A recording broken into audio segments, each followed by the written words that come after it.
Alors quand on parle de compétences psychosociales, ce sont des capacités psychologiques qui constituent des aptitudes en fait pour se comporter.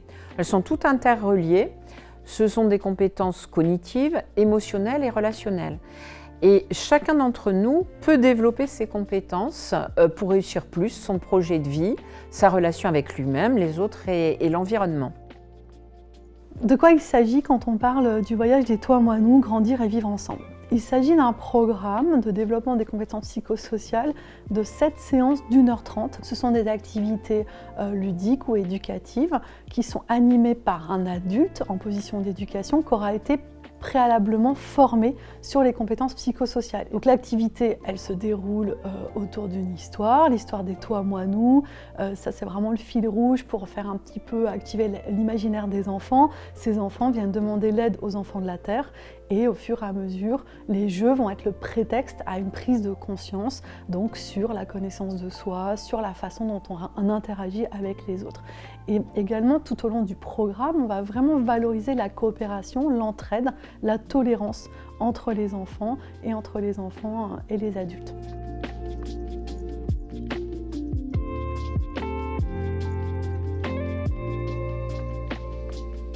Sur le terrain, on va être vraiment en co-animation normalement des animateurs, du coup de pouvoir les accompagner, les aider dans leurs craintes, dans leurs difficultés, mais aussi valoriser ce qu'ils font, vraiment de pouvoir les accompagner petit à petit, et éventuellement on peut être aussi en contact avec les enfants du coup sur 1 ou 2 séances pour voir aussi comment ça se passe, s'il y a besoin que nous on apporte notre expertise plus particulière aux animateurs. Ce programme de formation sur 2 jours qui s'adresse aux animateurs vise à leur insuffler en fait les bases des compétences psychosociales, sur ce que c'est, quelles sont les compétences psychosociales, comment on les travaille. C'est d'autant plus un apport parfait parce que ça permet de travailler avec l'environnement de l'enfant. Cette formation, elle s'appuie principalement sur des apports théoriques, parce que si on ne comprend pas les concepts, forcément ça va être compliqué de les mettre en application. Deuxièmement, on va travailler de l'expérimentation, puisque c'est un programme qui s'appuie sur des outils, sur des jeux, sur une histoire un peu fil rouge auprès des enfants. Donc c'est apprendre aussi aux professionnels comment on peut se saisir de ces outils-là pour les mettre en application derrière. Donc on est vraiment sur de l'expérimentation. Et ce que je trouve intéressant aussi dans cette formation, c'est qu'on va pouvoir valoriser ce qui est déjà fait. Parce que bien souvent, on a des professionnels qui n'ont pas conscience qu'ils travaillent déjà sur ces thématiques, qu'ils le font des fois un petit peu comme ils peuvent. Et finalement, ça permet de valoriser en disant, ben voilà, vous le faites déjà finalement, et nous, on va juste amener finalement un cadre rassurant pour vous sur ces thématiques de CPS pour apprendre à mieux communiquer principalement.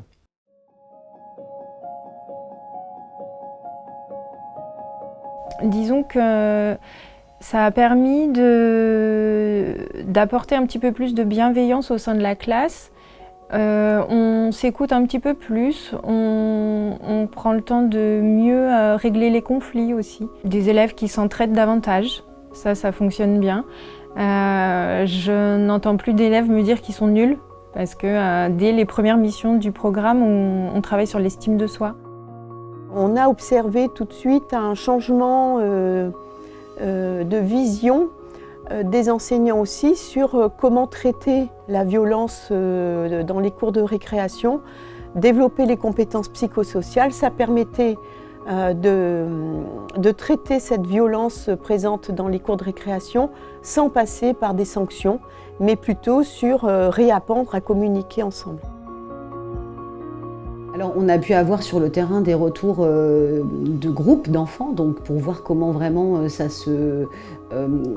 comment dans le quotidien ensuite ça s'ancrait pour les enfants. Parce que dans le temps du programme, on voyait que ça fonctionnait bien, mais ce qui nous intéressait, c'était vraiment que ce soit ancré dans leur quotidien et qu'ils puissent donc se servir de certaines activités faites, ou en tout cas de choses comprises dans les séances, en dehors des séances. Ça, c'est vraiment très important que ça soit ancré dans le quotidien.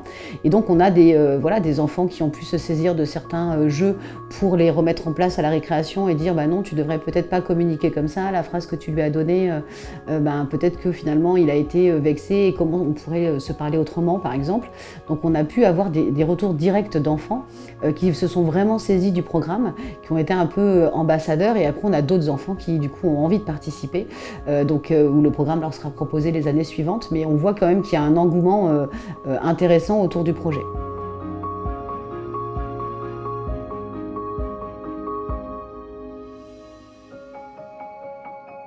Si je devais définir en un mot le programme, ça serait ma fille, ça l'a fait grandir. Graine.